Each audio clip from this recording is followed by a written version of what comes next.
Muy buen día, mi querido Juan. Tengo en mis manos un libro que se llama Delirium Tremens de Editorial Planeta.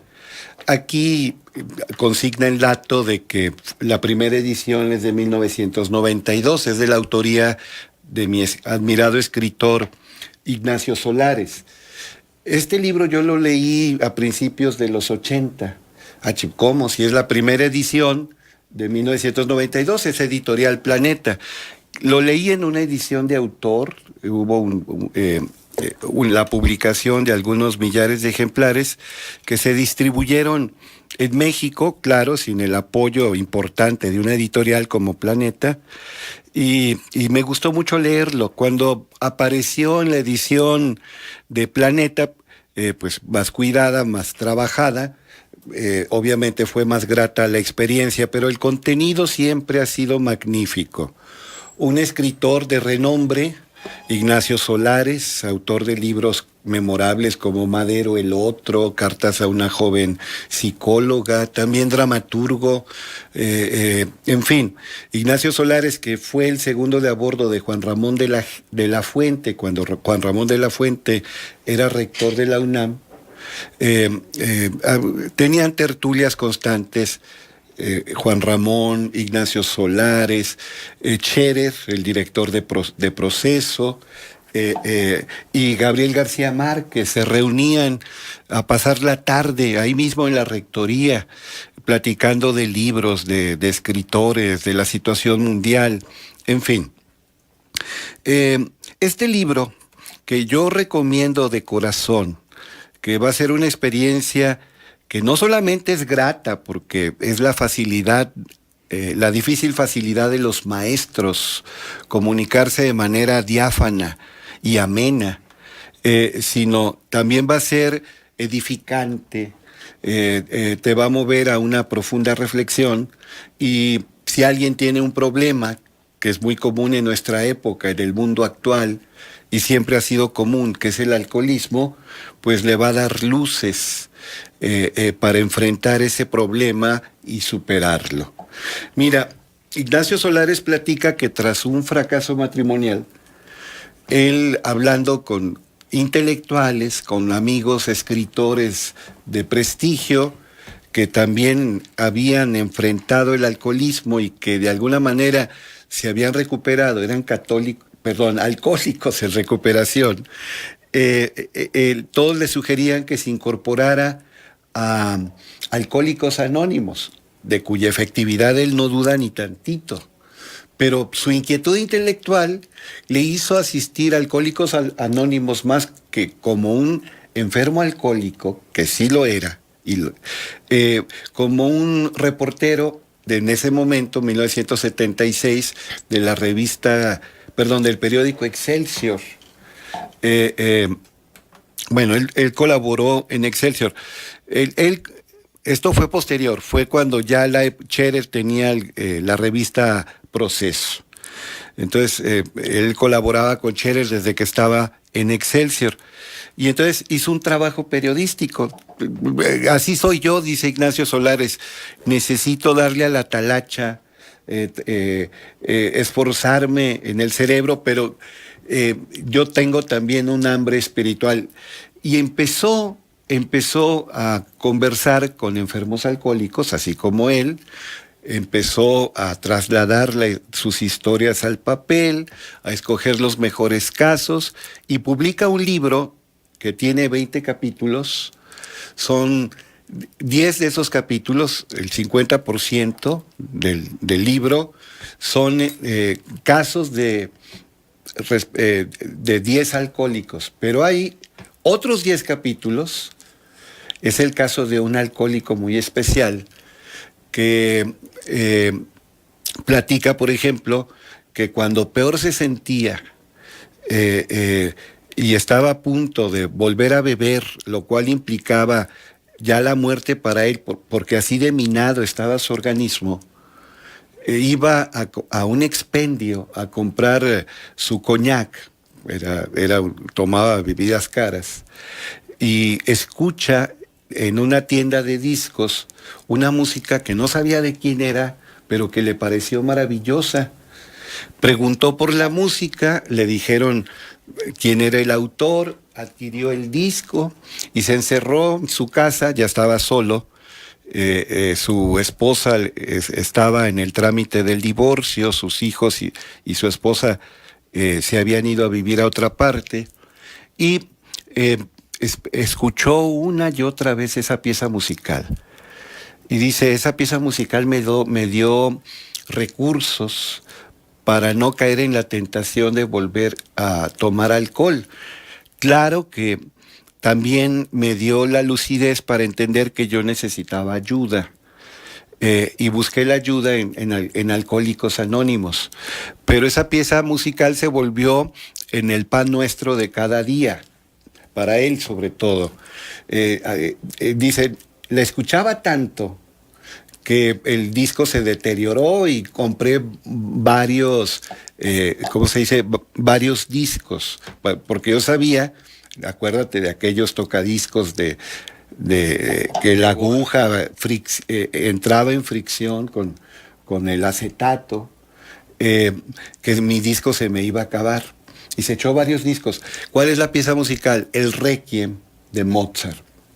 Pero, bueno, Ignacio Solares titula este libro Delirium Tremens.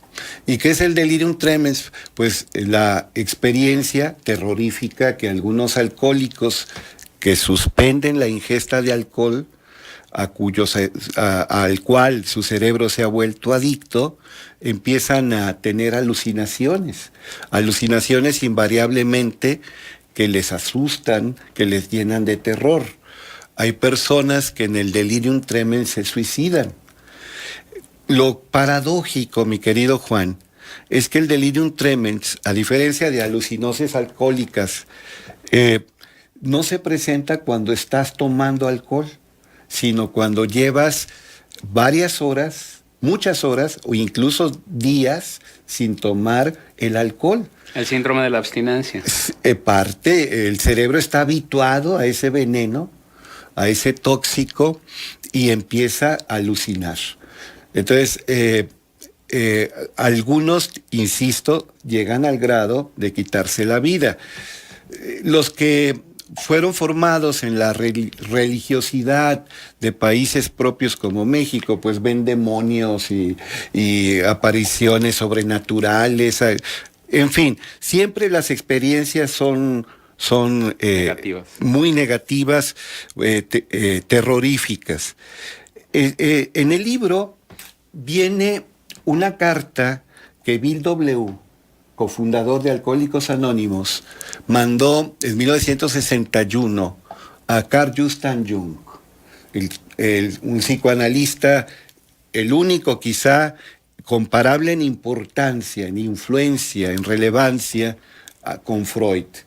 Él fue el principal asociado de Freud durante algunos años. Por dedazo de Freud, tú lo sabes, Carl Gustav Jung se convierte en presidente de la Sociedad Psicoanalítica Internacional. Freud estaba muy obsesionado con los complejos y con la represión sexual. Jung empezó a ver que había algo más y empieza a hablar de los arquetipos y del inconsciente colectivo, y entonces se da una ruptura entre Sigmund Freud y el principal de sus discípulos. Jung sigue siendo psicoanalista, pero para que no confundan su obra con la obra freudiana, a sus trabajos le llama trabajos de psicología analítica, ya no de psicoanálisis. Aunque claro que también era psicoanálisis. Y te digo... Y que son términos sinónimos de alguna forma.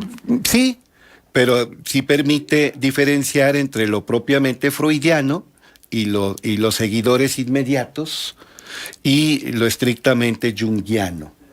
Jung, suizo, era un apasionado de las religiones orientales, de las filosofías más antiguas del este. También tenía cierta inclinación por estudios herméticos. Cultivó, por ejemplo, el I Ching, que es un recurso que en China se utiliza. No, algunos dicen para conocer el futuro. No. Él dice para encontrar resonancias de mi propia vida en este método de leer ciertos hexagramas. Luego hablaremos de esto.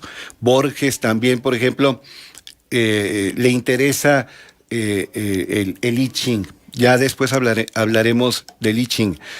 Lo que importa es que Bill W., cofundador de Alcohólicos Anónimos, se comunica con Jung y le dice: hace tiempo quería comunicarme con usted. Usted atendió en 1931 a un alcohólico llamado Ronald H. No da el apellido porque debe ser respetarse el anonimato.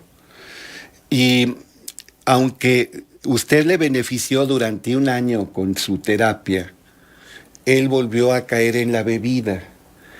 Estuvo a punto de morir. En un episodio de sobriedad, desesperado, lo volvió a buscar a usted. Y usted le dijo, con absoluta sinceridad, con algo que merece reconocimiento, que no veía recursos en la psiquiatría y en el psicoanálisis que a él, a Ronald H., le pudieran ayudar, que su caso era de vida o muerte y que requería una atención urgente de otro tipo. Y Ronald H. le pregunta, ¿pero qué es lo que necesito? Y usted, intelectual, académico, el señor Jung, el psicoanalista más eminente para muchos, le dice, yo creo que una experiencia religiosa. Pero también le dijo, me temo que son muy infrecuentes las experiencias religiosas profundas, que implique el derrumbamiento del ego, y son muy raras. ¿Qué puedo hacer? Medite, busque el silencio, busque la contemplación y también busque gente que esté en la misma búsqueda. Intégrese a un grupo con personas que estén en la misma búsqueda. Y entonces Ronald H., ante la sinceridad de impotencia profesional para su caso concreto que confesó Carl Gustav Jung, y que no nada más dijo, no solamente yo no creo que ningún psiquiatra o psicoanalista a usted, así como está, le pueda ayudar. Lo que yo pude hacer por usted ya lo hice. Si hubiera sido una persona sin escrúpulos, con poca ética, pues con tal de cobrar la consulta, hubiera mantenido al paciente hasta, aunque el paciente terminara en la muerte. Jung fue muy consecuente. Y entonces, en Europa estaba los famosos grupos Oxford, que favorecen la introspección, la confesión de culpas y la reparación. Y este hombre, Ronald H., que fue paciente de Jung, gracias a esos grupos, tiene una experiencia espiritual que le salva la vida. Va a Estados Unidos y en Estados Unidos también hay grupos Oxford dirigidos por un obispo episcopalista. Suena pleonasmo porque episcopal significa precisamente obispo, pero es una denominación cristiana. Y entonces dice Bill W. que este Ronald ayudó a un amigo de él que incluso estaba a punto, si no de perder la vida, de pasar años en prisión porque hacía locuras con su alcoholismo. Y Bill W. también era un alcohólico en la fase más aguda. El amigo de Bill W. se recupera. Y cuando Bill W. lo ve, dice, pues, ¿qué hiciste? Y le platica lo que le contó Jung, y lo invita a buscar la experiencia espiritual, que no es la adhesión a un grupo religioso, y no forzosamente tiene que ser los grupos Oxford, es la comunión con otras personas que están viviendo experiencias similares y que reconocen su impotencia ante el alcoholismo y día a día, concentrados, momento a momento, enfrentan el alcoholismo y siguen siendo alcohólicos hasta el fin de sus días, pero venturosamente se vuelven alcohólicos en recuperación.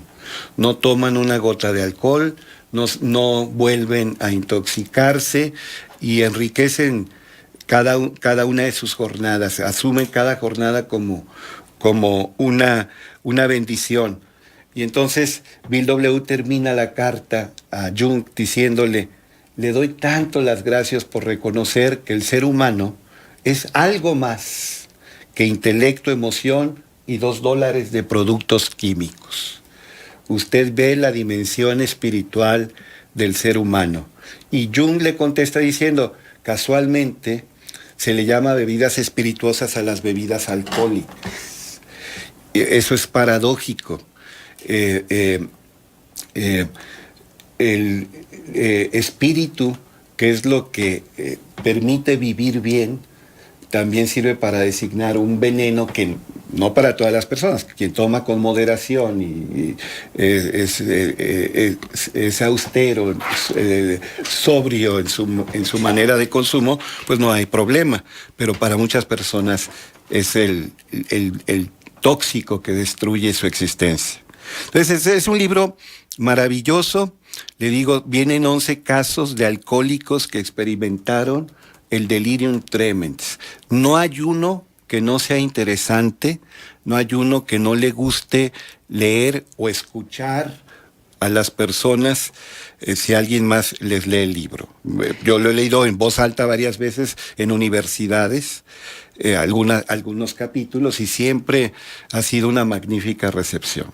Gustavo se comunica, radio escucha, y dice: ¿me podría repetir, por favor, cuál es la obra de Mozart? ¿El Rey qué? El Requiem. El Requiem. Sí, cómo no, el Requiem de Mozart. Sí, de hecho es la última obra de que no la terminó, ¿verdad? No, sí la terminó. ¿Cuál fue la terminó? Que no es la que la película de Milos Forman da a entender que Salieri le pide el Requiem. Sí la terminó. Mozart muere en 1791. Entonces eso de que no la terminó es fantasía de Milos Forman para Amadeus. Y que también Antonio Salieri, que era un maravilloso compositor, es el que le joroba la existencia a Mozart y que le pide ese trabajo, y que Mozart lo ve como una encarnación de su padre muerto, y él tenía sentimientos de culpabilidad. En el mismo año que muere Mozart, publica se dan a conocer 2 obras maravillosas: La flauta mágica y el Requiem. La flauta mágica le provocó la excomunión, porque en realidad es una loa a la masonería.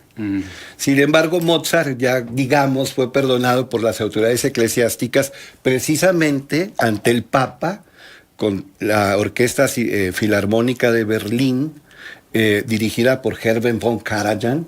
Se interpretó el Requiem.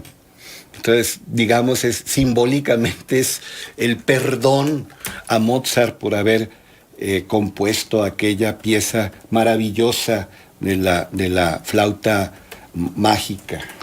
También Carlos Guillermo Cuellar Anaya dice: una pregunta al maestro: ¿de dónde se origina la palabra designada a la enfermedad que transmite el moyote chikungunya? No lo sé, me la llevo de tarea, pero es chikungunya. No, el moyote es la Aedes aegypti. Sí, bueno, ese siempre... Y la enfermedad se denomina chikungunya. Ese es famoso como vector de distintas enfermedades. O sea, nosotros desde primaria nos enseñaban que el mosquito anófeles transmite la poliomielitis. El paludismo. El paludismo, perdón. El paludismo, ¿no? O malaria. Malaria, los malos aires, paludismo, son las mismas enfermedades. Es la misma enfermedad con distinta denominación. Por cierto, eso murió de paludismo, murió Alejandro Magno, aunque ya su organismo estaba muy minado por los excesos a los que se entregó cuando muere el amor de su vida. Claro. Bien, Sí. Toño, un punto de contacto. AntonioAlvarezMesta@hotmail.com. Gracias, Toño Álvarez Mesta.